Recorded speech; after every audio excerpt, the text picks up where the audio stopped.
ñaareelu mandat moom noonu la ko daal di wax te nee na muy am na ci droit tamit aussi. waaw mais lu tax Sonko bëgg nekk président de la république te Diomaye bëggul nekk président de la république loolu question boobu rek laay posé. pourquoi Sonko tey mu valable si moom mu bëgg nekk président de la république et que Diomaye n'a pas le droit de reconquérir un deuxième mandat. Diomaye n'est pas un Sénégalais. Il ne détient pas une carte d'identité sénégalaise. Il n'a pas le droit à l'ambition.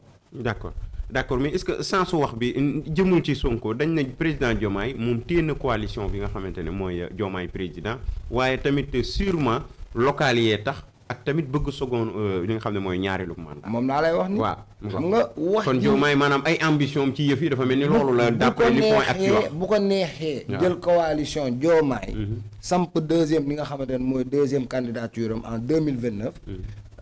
bu ko neexee en 2027 mu jël coalition Diomaye samp ñi nga xamante ne ñoom ñoo bëgg a nekk maire ku koy bañ. Diomaye Gambien la wala sénégalais. Australien la wala américain. parce que phrase bi fi mujjee def ne il a droit. voilà léegi nag ñan ñoo ko joxul droit boobu c'est ça le problème. xam nga bi muy njëkk a commencé dama la ne Diomaye desul dara Sonko. c'est ça la vérité Diomaye desul dara Sonko au contraire. Sonko moo am lu mu desel Diomaye. au contraire laa wax. Sonko moo am lu mu deseel Diomaye. lu mu ko deseel. xam nga ku la jox lépp. balaak lépp. toog di la seetaan. xam nga lan nga ko war a deseel. liggéey te bàyyi wax ji. d'accord loolu kese la ko deseel ba pare tamit. def rappel à l'ordre parce que tey xam nga jeunes yi. Sonko la ñu àndal peut-être. jeunes yi loo wax ñu ne la Sonko. on est bien d'accord par rapport à ça. mais na moytu loolu mu éphémère. parce que wax ji mi ngi commencé bëri. te nit ñi ngi commencé yeewu ndànk-ndànk. gis nga actuellement lii waruñ ko woon dégg ci réew mi yow Sonko ak Diomaye yow yaakaaroon nga ne yow bu ñu la yeewee ak li fi jaar yëpp ak li ñu wax lépp. Sonko moo taxaw nee ñu kii xam naa ci moom liggéey xam naa ci moom dëggu xam naa ci moom maanu xam naa ci moom Sonko mooy Diomaye mooy Sonko. waaw léegi wax jooju yéen ngeen ko bëgg jël sànni ko nële. c'est-à-dire Sonko moom benn nekk bu nekk ci réew mi boo xamante ne mun na wax lii tey ëllëg mu génn ci loolu logique na loolu c'est pas logique c'est-à-dire aujourd'hui le Sonko il n'a pas le droit surtout pas le droit tey de se séparer ak Diomaye ndax waxam jooju. waaw mais comme nekkaguñ ci contexte séparation tamit da ngay jàpp rek ne tamit mais ñoom ñaar it man li ma lay wax toujours rek mooy que ñoom ñaar amuñu problème personnel ñoom ñaar bu ñuy lijjanti enjeu état yeeg yëfi état yi loolu peut-être rek mooy rek li nga bëgg ak li ma bëgg. dafay xaw a wuute mais ñoom ñaar man wóor na ma ne rek jege ñu ma leen mais ñoom ñaar si seen digg bopp amuñu problème mën nañ di oowante téléphone di waxtaan mais enjeu yi ak sommet de l'état niveau bi dafa kawe loolu rek la loolu laa yaakaar. xam nga boo demee ci nguur waxuma la république de boo demee ci par exemple royaume un roi il a des sujets d'accord foofu amul discussion d'accord nga ñëw ci république le président de la république a son gouvernement et son ak administration foofu tamit amul discuter d'accord mën nañu waxtaan nan la ñuy élaborer ay stratégie nan la ñuy defaree économie dëkk bi nangam ak nangam mais quand le président de la république prend une décision il faut la respecter dis-moi pourquoi il ne faut pas que ñuy dugg ci ay terrain yoo xamante ne dañuy désacraliser la fonction du président de la république parce que quand le président signe un décret pour nommer Samba Ndiaye boobu léegi mënut a xëy observateurs yi nan la ñuy wax am international d'ailleurs xam nga aujourd'hui les jeunes ils n'ont pas la culture de voir la presse comment dirais-je ouest africaine wala la presse centrafricaine wala la maanaam dëkk yi nga xamante ne nañ yem Afrique rek dëkk yi nga xamante ne ñooñu jot a wër lan la ñuy wax sur ce tandem et c'est vraiment malheureux dafa ruslu non sérieusement dafa ruslu est-ce que duñ jàpp ne loolu seeni wax la rek ñoom xam nga sëñ bi waxuñu Gambie waxuñu Guinée Sénégal la ñu wax d'accord te quand on parle de Sénégal sëñ bi ça interpelle tout le monde même taalibe bi nekk fii ci bopp koñ bi daf ko interpeller et il est au plus bas de l'échelle lu tax parce que moom ay actes yoo xamante ne aujourd'hui bu ko Sénégalais bi gisee keneen ki nga xamante ne dafa takkaloog Sénégal mun na ko interpréter nu mu ko neexee te mënoo ci dara li ci gën mooy ku ñuy jiin dëmm buñ la fekk ngay seeñoo yeeru liir donc pour terminer c'est-à-dire li wóor ba wóor mooy kenn du ne problème am na foofu. léegi fu mu toll nii ci problème mu médiation lañ toll. médiation fu mu am fracture am na fa. kan moo indi fracture bi. kan moo indi fracture bi c'est ça la problème. c'est ça le problème en fait. du moins ku indi fracture bi. problème bi nan lañ koy arranger kan moo gedda kan moo jël conseil. kan moo woo Sénégalais yëpp taxaw. mais Makhari yi tamit bëggoon naa tamit souvent booy développer di argumenter tamit bu souvent depuis problème bi da ngay jël yëf yi rek di ko teg ci benn côté bi est-ce que tamit doo xool tamit ba xam yëf yi carrément fan la sooxee parce que tamit congé bi bien avant gis nañ premier ministre mu daal di toogoon mooy ba mu njëkkulee ñëw ne man bind naa président de la république mooy bi mu njëkkee absenté conseil des ministres xam la ne man kat. bind naa peut-être njiitu réew mi ne ko daal damaa bëgg ñeenti fan yoo xam ne dama koy toog noppalu ndax sama yaram dafa sutante muy benn nee na ba mu jógee fi nga xam ne mooy conseil des ministres jaar na sama kër waxtaan nañ seet na ma waaye après lañ gisaat coow yi wax yi waaye loolu waxoon na ko bien avant mooy première bi nga xam ne nii ñëwul ca conseil des ministres. waaw léegi yow jël nga ñeenti fan. waaw lundi Sonko xëy na. waaw vrai ou faux. lundi. Le président de la République est parti là-bas à l'armée avec son gouvernement. Avec le premier ministre, il était là-bas. Habillé en noir. Diomaye habillé en blanc. Tout blanc. Gumbounou. Kon xëy na lundi. Le président de l'Assemblée nationale, il était là-bas. Le ministre de la Justice était là-bas et même le ministre de l'Intérieur était là-bas. Et l'ensemble des généraux, le ministre des Forces armées. ñu ngi fa woon. kon lundi xëy na. mardi mercredi conseil des ministres. ñu nañu congé. d'accord waaw yow man ñun borom xel yi la ñuy waxal man sama xelu bopp. man mënumaa gëm loolu duggul sama nopp yeggul sax sama yuur. ok parce que mënuma gëm loolu des fois l'apparence est trompeuse. mais tey mën naa jàpp benn affaire man sama xalaatu bopp laay wax de je suis libre de xalaat man lu ma neex. damaa jàpp ne man. dama jàpp ne. Sonko mooy problème mu Diomaye benn te Sonko mooy problème mu Sénégal. waaw loolu de loo xalaat la rek. man sama xalaatu bopp la waaw comme sa conviction je suis libre de xalaat man lu ma neex man loolu laa jàpp parce que li may gis nii. ci terrain politique ak jeu politique ak espace politique bi. ak waa kër Sonko ni ñu koy interpréter. di nga may mën a busoo lu mu wax tey si journal d'après ba journal boobu liir nga ko sànq. bi ma ko liiree dama ne mais kii vraiment. elle doit respecter notre institution la plus haute institution du Sénégal. yow nga ne yow yaa koy wax defal nii wala defal nële. sëñ bi foofu lañ toll ci Sénégal de. c'est-à-dire dafa am ay présidents yu fi jaar nag. ak lu mu munti doon Sénégal dafa am histoire. am ay présidents yu fi jaar. xam luy pouvoir. Ablaye Wade min député am sañu ko wax lii. billaahi wóor na rasulullah amul. ça n'existe pas. amul benn ministre am buy taxaw naan kaan defal nii wala defal na le du ma sa am.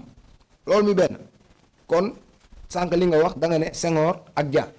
ma ne la Wade ak Idi kon Idi du fi jóge dégg nga Macky Sall dem na ba supprimer li nga xamante ne mooy poste premier ministre concentré lépp li nga xam fan présidence. député xalaatu ko wax lii may mën a bu sa wax Diomaye Faye loolu muy benn dégg nga ma valable na si nu ñu koy waxtee sax Abdou Diouf valable na aussi ci ki nga xamante ne mooy Senghor parce que ñoom ñëpp boo xoolee histoire u Sénégal Senghor ak Mamadou Diallo woon dégg nga ma Abdou Diouf ak Habib Thiam Abdoulaye Wade Idrissa Seck Macky nu ñu koy waxtee sax comment dire Sonko ak Diomaye léegi boo bëggee xam histoire da ngay dem xool ñooñu nan la ñu dundee parce que nag il faudra savoir que amitié bu lié Abdou Diouf ak Habib Thiam liéwul ki nga xamante ne mooy Sonko ak Diomaye c'était de très très très grands amis mais comme je dis tout le temps au sommet de l'État il y a pas d'amitié au sommet de l'État c'est le président de la République. non foofu tamit dinañ la corriger tuuti est-ce que tamit rek nekkul ne ki nga xam ne mooy l'ancien premier ministre Habib Thiam dafa tuddee doom Abdou Diouf. waaw bon est-ce que tamit gisoo ne tamit loolu tamit ay tuddee la moo amaat fii tam ci Diomaye président xam nga moom laa lay wax waaw pour bul neel rek relation yi ñoom mu jaxasoo da nga maa daga rek mais dama la ne au sommet de l'État il n'y a pas d'amitié qui est valable muy tey di suba di fii ak 2003 l'an 3000 parce que État et son fonctionnement le président de la République dafa am nu ko constitution tëggee dafa am nu ko constitution ñagee dégg nga dafa am nu ñu koy téye dafa am benn ceinture boo xamante ne moo nekk ci moom moo nekk autour de lui. Par exemple par rapport ak li nga xam peut-être aujourd'hui mun naa benn affaire mun nga dem conseil des ministres mercredi. waaw mais d'accord conseil des ministres c'est l'ensemble du gouvernement et le ministre d'accord mais quand le président est en conseil de sécurité nationale avec ses généraux man ministre moo koy fekkee foofu. ak yeneen quand le président reçoit des renseignements. yoo xamante ne ay renseignements au premier ministre am la wala ay ministre am wala ñeneen ak ñeneen parce que les services de renseignement ils sont fan la kan la ñuy renseigner. du ñu dem di renseigner n'importe qui. c'est ça la vérité. d'accord léegi nag xanaa ñu wax rek ci nga xam ne mooy gestion bi nga xam ne nii coalition bu bees judd na aptu lay wuyoo nag li xam ne rek mooy ambition wu ñoom Pastef ñoo ko daal di créer ñoom nag li nga xam ne mooy journal Point Actu lam ca xam ne rek mooy ambition présidentielle bu Sonko en 2029 ñoom nee nañ loolu la ci jublu ci d'après ñoom liñ ko bindee mu ngoog kenn ku ci ne teg na rek mu ne à l'arrivée chacun tient sa coalition mu ngoog kenn ku ci ne rek téye nga coalition Diomaye président téye na li nga xam ne mooy coalition waaye tamit Ousmane Sonko it fexe nañ ak Pastef créé apte daal di téye seen nee nañ nag ambition bi rek pour Ousmane nekk présidentielle 2029 mu daal di gën a postuler pour mën a jël yëf. léegi ñii lii lañ ñu jaay. waaw est-ce que ñii lii lañ jaay Sénégalais yi. waaw mais Makhari est-ce que tout tamit des fois doo comprendre amul politique dafay changer tam parce que kii li mu bëgg moom la kii bëgg man dama bëgg xam nga dualité dafa day waar xam nga comprendre loolu man mais souvent booy jël say wax rek di ko xëpp tamit benn courant bi tamit waaw day xaw a day waar man xam nga man li ma lay wax man je suis toujours constant man depuis 2022 laa la wax de fi ma toog nii ni ma mel ni noonu laa mel li may waxee ni noonu laay waxee parce que musuma gëm ne maanaam par exemple que Sonko mun naa defar réew mi musuma gëm xam nga lu tax ni mu tàmbalee la Olof Njaay day faral di wax ne nit doomu aadama ni nga utee rek ngay amee Sonko si coow la wutee si coow ci bagaar bu metti la wutee politique ak coow ñoo ànd waaw ñoo politique ak coow ñoo ànd mais comment ils sont arrivés au pouvoir laay wax ci naka ci yan fait ci yan contexte Sénégalais yi sonn da ngay bëgg xëy suba liggéey doo liggéey nga bëgg xëy suba dem Dakar ñoo ne tey manifestation dafa am oto yi duñ daw dégg nga maam Auchan yi di tàkk Total yi di tàkk dégg nga ma ba yi ci xew si sëñ bi dama la bëgg wax benn affaire ñoom jaayuñu lii Sénégal man loolu laa gëm te am na ñu ko gëm fii ci réew mi jaayuñu Sénégal que dañuy dem à 17 mois de leur mandat ou à 18 mois de leur mandat ku ne di indi sa coalition pour positionner waat en 2029 loolu politique la. waaw mais politique la mais politicien kenn mënu koo tere politique. mais loolu ay échéance ñu ngi ñëw président bi dafay defaru premier ministre bi tam xam nga li ñu war a comprendre ba comprendre ko mooy dañ na Senghor Mamadou Dia ne Abdou Diouf Habib Thiam dellu ne Wade Idrissa Seck Sonko ak Diomaye mais ñett ñii ñu wax ñëpp bokkul ak tandem bi bokkul ñii ni ñu ñëwee pouvoir ak ñii ni ñu ñëwee pouvoir bokkul. ñaar ñee kenn ku ci ne Senghor moo nekkoon li nga xam ne mooy président Mamadou Dia nekk li nga xam ne mooy premier ministre boo ñëwee ci Abdou Diouf donte ay xarit lañ moo ko Habib moo ko jëlee France ñu ñëw fii def lépp mais ñoom ñaar kii président la kii premier ministre même cas ak Sonko ak Diomaye waaye ni nga xam ne moom lañ ñëwee pouvoir bokkul ñii ñoo magoon ñii benn ci âge ñaar contexte yi ñu ñëwee ci pouvoir bokkul ñii dañ doon xeex benn mbir def seen parti tudde ko Pastef di xeex di dénoncer di génn assemblée nationale moom Ousmane Sonko ñëw nekk député génnaat foofu impôt et domaine di créer ba jeunes yëpp ñu bari gëm ko mu daal di porter flambeau bi ba ni mu ñëwee li nga xamante ne nii nag mooy ci siège bi waaye ba ñëwee ci siège ba candidature am ñu xamal ne ko dafa yàqu mu daal di joxoñ ki nga xam ne mooy président Diomaye mu doon président cas yi bokkul. waa léegi yow. voilà da nga bëgg ma wax la lu ma gëmul. waaw loolu bëgg. non c'est pas lu ma gëmul mais dama bëgg. waxal li nga gëm li may gis. waaw ak li may jàng. mais foog ñu orienté la xamal ne la tam politique bi. contexte yii ñu lim bokkul ak bu ñi li may gis ak fait yi may relaté ak fait yi nga xamante ne moo jot a am ci espace politique bi. waaw man loolu laay wax. ok comprendre nga. ok sëñ bi Sonko. ba Leuz. mooy doon Diomaye. ba 2029 ils n'ont pas le droit indil ñu leneen tegal ñu ko ci kaw table bi xam nga lu tax la parole donnée le respect de la parole donnée loolu man du man maa ko wax. oui. le respect de la parole donnée xam nga man loolu mënu ma ko créer. benn deuxièmement man musuma wax ne Sonko mooy Diomaye Diomaye mooy Sonko. Sonko moo génn ne Sonko mooy Diomaye Diomaye mooy Sonko kon ba 2029 Sonko mooy Diomaye Diomaye mooy Sonko man loolu laa gëm. dégg nga. bu amee leneen nag loo xamante ne dafa am ci biir ci diggante bi laa la wax. politique la te jaay ñu loolu Sénégalais te loolu mooy li am te kenn du ko dindi. d'accord. parce que boo génnee benn coalition bu tudd coalition Diomaye. les coalitions sont faites pour élire des présidents ou des députés ou des conseils municipaux wala des maires. C'est ça non. Est-ce que ñun dañu nekk ci année électorale on n'est pas dans une année électorale mon cher. mais dañ koy préparer aussi. waaw mais déglu ma même bu ñu koy préparer. ndeysaan Abdoulaye Wade am na wax ju mu doon wax naan ay promesses électorales. sëñ bi encore une fois. le projet nekkul woon lii projet bi xam nga lan la woon. Sonko nekk président nekk ko. Sonko mooy Diomaye ñëw na nekk na président dëkk bi dañ ko war a liggéey pas politique jaay nañ ñu ci sax maanaam tey dem nañ maanaam pour wax la ne wax jii nii dafa dëggu te dafa leer kan moo fi doon wax ne man du ma fal directeur général boo xamante ne dafay war a liggéeyul génn di politique ñun bu ñu faloo dañuy def appel à la candidature pourquoi ces paroles les paroles ont leur sens. Il faut savoir lire entre les lignes.